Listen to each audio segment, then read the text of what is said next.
के मैया नहीं छुपैहा भैया ये जी रख के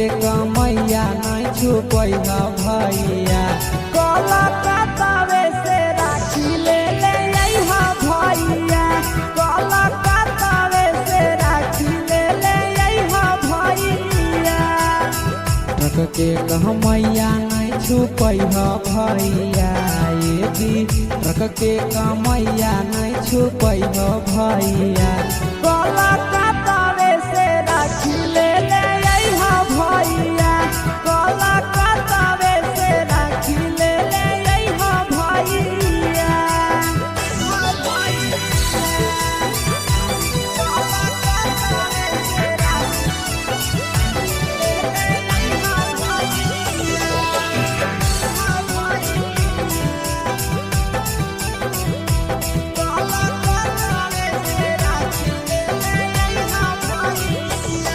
हमारा ले लइहा भैया महंगा वाला राखी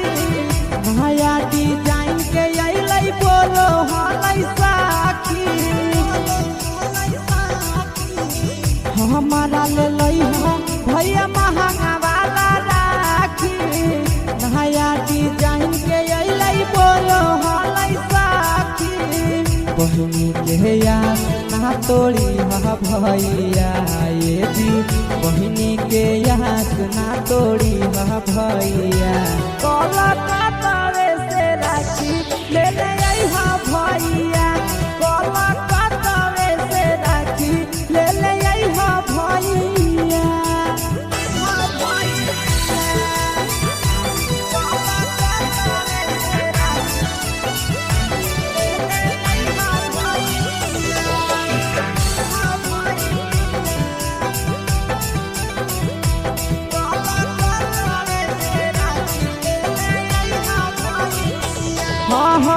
साल भर के भरब हकई करिहा नहीं मिसा हो आशीष यादव भैया पीरिया पीरिसा हो साल भर के भरब हकई करिहा नहीं मिसा हो आशीष यादव भैया पीरिया पीरिसा हो और बेला लेट न करी भैया ये जी नंदन यादव लेट न करी भैया कलकत्तावे से राखी ले ले अइहा भैया कलकत्तावे से राखी ले ले अइहा भैया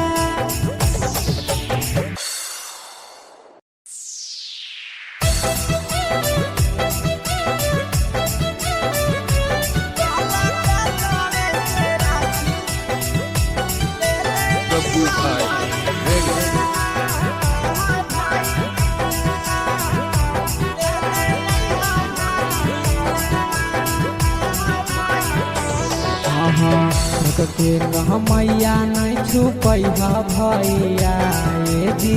रख के मैया नहीं छुपैहा भैया कलकत्तावे से राखी ले ले अइहा भैया कलकत्तावे से राखी ले ले अइहा भैया रख के मैया नहीं छुपैहा भैया ये जी रख के मैया नहीं छुपैहा भैया कलकत्तावे से राखी ले ले अइहा भैया कलकत्तावे से राखी ले ले अइहा भैया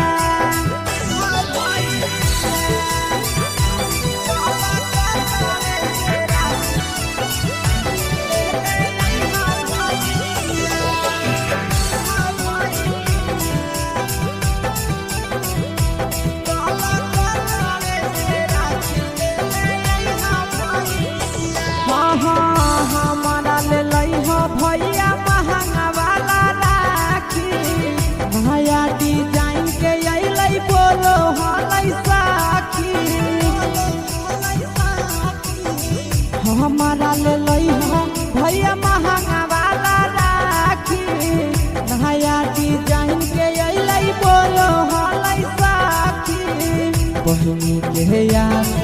तोड़ी हा भैया ये जी बहिनी के यहाँ ना तोड़ी हा भैया कलकत्ता से राखी ले ले अइहा भैया कलकत्ता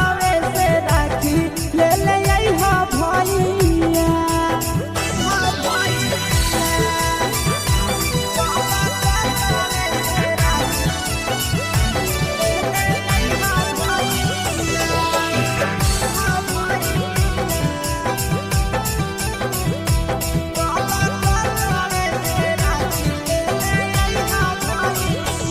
साल भर के भरब हकई करिहा नाही मिसा हो आशीष यादव भैया पीरिया पीरिसा हो साल भर के भरब हकई करिहा नाही मिसा हो आशीष यादव भैया पीरिया पीरिसा हो अरुण बेला लेट न करिह भैया ये जी नंदन यादव लेट न करिह भैया कलकत्ता